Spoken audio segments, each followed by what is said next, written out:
Hey guys, okay, so before the video starts, I just had to come here and say I had to split this up into two parts. So I'm doing the first 15 paintings. I'm reviewing them, kind of showing you the references that I took versus the final painting. If you want to see a closer look, everything's on my website. That's kidjubayart.com. There's still plenty for sale. And yeah, hope you like the video. I'll have part 2 up in hopefully a couple days. Editing is still new to me and it still takes so much more time than I ever think it will be initially, so enjoy the video. Welcome to my channel where I talk about art, I do paint with me's, I take you through the self-love diaries of paintings that'll be in my upcoming show, Fall 2024 at Aurora Gallery here in Louisville, Kentucky. But today I'm going to be talking about all this right here. If you don't know, the past 3 years I've done a challenge called Paintober. The original idea spawned from Inktober, where artists do a drawing a day based off of a prompt list. Other artists have made it their own thing, and there's this thing called Paintober. Same idea, but with a painting. For me, I have coined a Ghiblitober, and I do a Ghibli-inspired painting every day. Last year, I did Ghiblitober, specifically Ghiblitober. The year before, I did various different animes like Sailor Moon, Dragon Ball Z, Naruto, a lot of Ghibli. But last year was the first year that I did just Ghibli, and I just took screen grabs of the movies and painted them. This year, I wanted to challenge myself a little bit and give myself more headaches. Give myself a lot of headaches. And I had this vision, I wanted to paint Ghibli characters in scenes from my hometown. So I went out and I took reference photos all around my hometown and I painted Ghibli characters in them. In my head, I wanted to see a satisfying grid of all the paintings together, and I definitely reached my goal. I'm so stinking happy. And this was a lot of work. Inktober, Paintober, it's supposed to be very lighthearted and it's supposed to get like your creative juices flowing, get you away from like your main body of work. For me, I take it very serious, obviously. And I wanted to create like finished pieces because I had a vision and I had to fulfill my vision, my prophecies. So I'm just going to talk about each piece, about what I like. I was going to say what I don't like, but I don't have anything bad to say about any of them. So without further ado, damn, that was crazy. Let's talk art. The first one is Kiki's Delivery Service inspired. I took a reference photo of my friend while we were walking at this park, Freeman Lake Park here. I'm not a big scenery type of girl. If you know my other paintings, you know that I don't do a lot of scenes. I don't do any landscape scenes. So this was a great challenge for me, and yeah, I love how it turned out.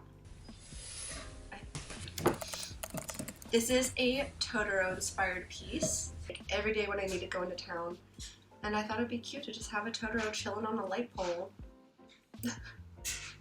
That's it. I thought it'd be cute, and it is. I think it's precious. Just the idea of making this drive that I do every day and seeing a little Totoro on a light pole makes my inner child happy. I'm gonna fly through these because this is actually my third time recording this. The first one, I lost the audio file. The second one, the footage just looked awful. It is what it is.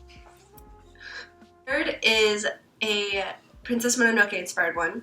This is actually taken in front of my house, and in front of my house there's a lot of plants and vegetation, and these spirits that I painted in here, they're called kodomas. They're the 4 spirits that are like running around, prancing around in Princess Mononoke. And I thought it'd be cute and fitting to have them surrounded by like all the plants in front of my house. And if you can't see, that is my cat between them, Kimchi, chilling with the kodomas. This one was challenging because there's so much vegetation. I'm not used to painting it, so I had to finesse it a little bit. But one of the cool things about painting is sometimes when you are doing alla prima, you're painting wet on wet, you have to rely on some tricks. So up close, it's kind of like a lot of nonsense, but the further away it gets, the pieces start to come together. And that's one of the things I love about painting the most, is that you don't have to take a tiny little brush and be super detailed. There are tricks to make things look detailed with like minimal brush strokes. Anyway, we can talk about that in a different video. Next is one of my favorites. This is a Spirited Away themed one. You can see the little duckies meandering around the Speed Art Museum, which is where this reference was taken. I think it's just a fun scene to think about. The ducks just got finished with their bath at the bathhouse in the movie, and they decided to go use some art to continue their self-love, self-healing day. You know what I'm saying? This is one of my favorite ones. One, because the thought of giant ducks meandering around a museum viewing art is just funny. Two, I really love how the frame in this recreation turned out.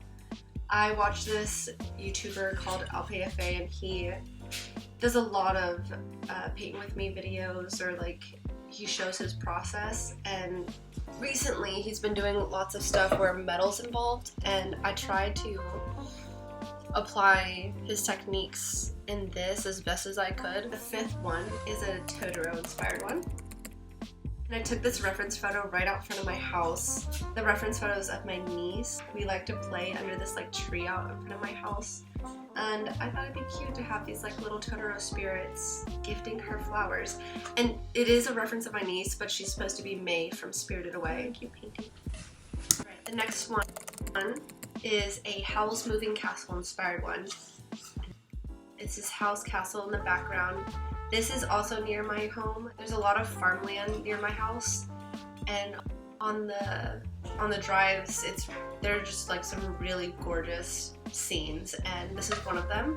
And I thought it'd be fun to paint house castle moving around in the distance. I love how this painting turned out. I kind of wish I pushed the shadows and the lights. Like, I wish there were more light spots in the grass here, and I wish the castle was actually a lot lighter, because if it was a bit lighter, it would look like it was farther away in the distance. I feel like if you're an artist, you'll understand. Day 7, we have a Spirited Away inspired painting. This is at Freeman Lake again, and I love this one simply because I love these long drawn out shadows. And the reference photo was taken during midday. The sky was blue, no clouds in the sky, but I don't have any sunset or sunrise reference, so I kind of just created the sunset scene here. And yeah, I made the water pink to kind of reflect the sunset colors. And it's super cute. Another one of my favorite parts about this piece is the radish spirit, like off in the distance in the background, like barely noticeable. I think it's super cute.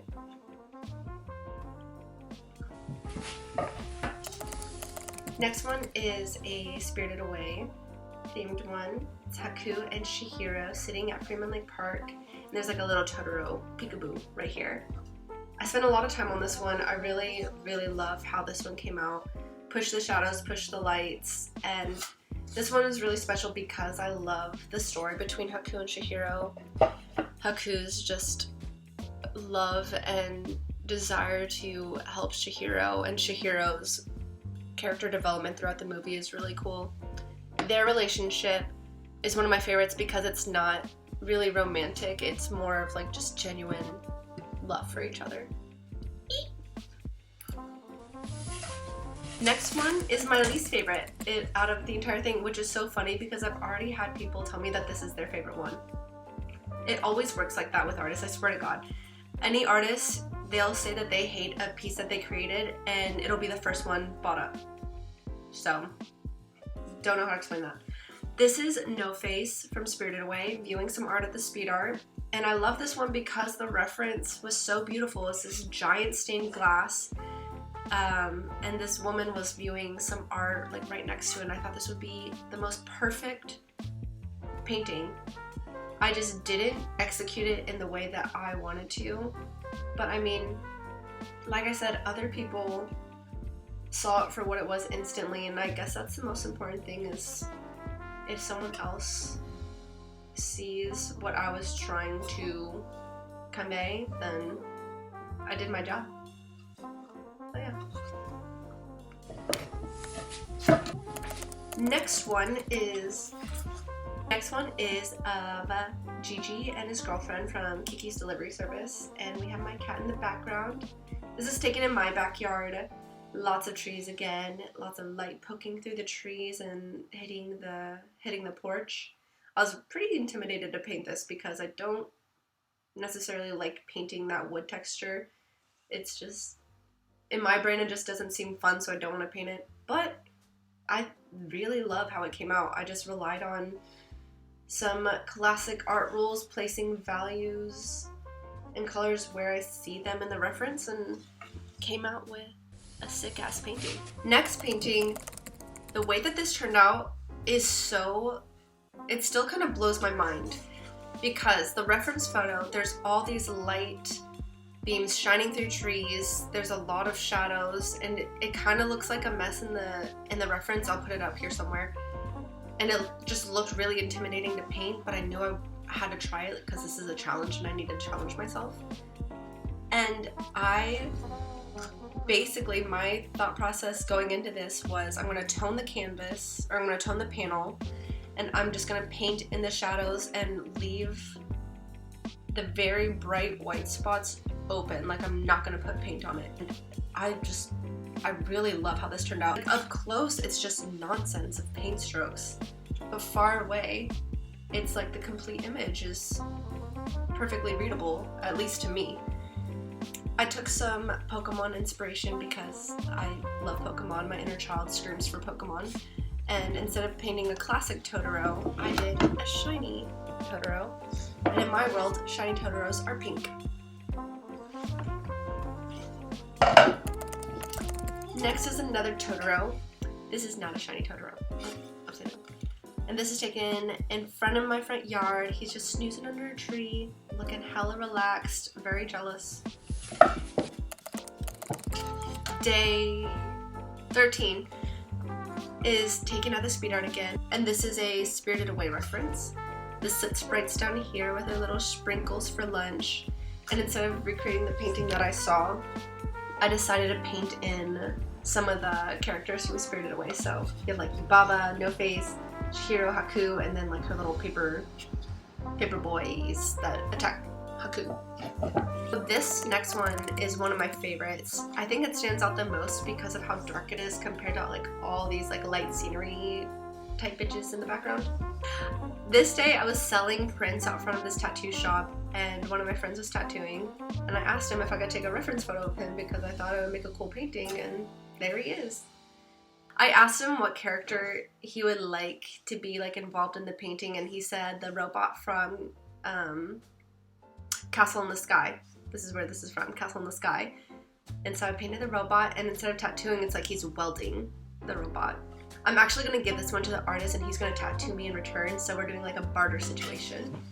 I love bartering. I've bartered 3 paintings for tattoos. I've done a hair service for a painting, or I've gotten a hair service for a painting, and yeah, I love bartering. If anyone else is into bartering, please let me know. I love it. I love this one. Kappas is one of my favorite characters in like all of the Ghibliverse. I can't really pinpoint why, I just think it's adorable.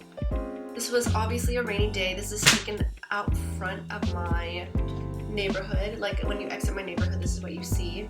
And over here is my old school bus driver's house, and this is where he would park his bus. So obviously I paint Kappas.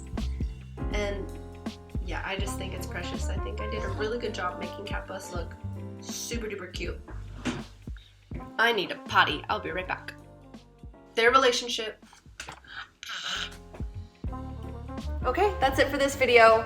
I will have part 2 up in a few days, like I said. If you haven't, subscribe, like this video. If you're a Ghibli nerd, share it to your Ghibli nerd friends. And yeah, KijiBayArt.com if you want to see closer looks at all the paintings. Instagram is KijiBayArt, and I'll see you in the next one. Bye!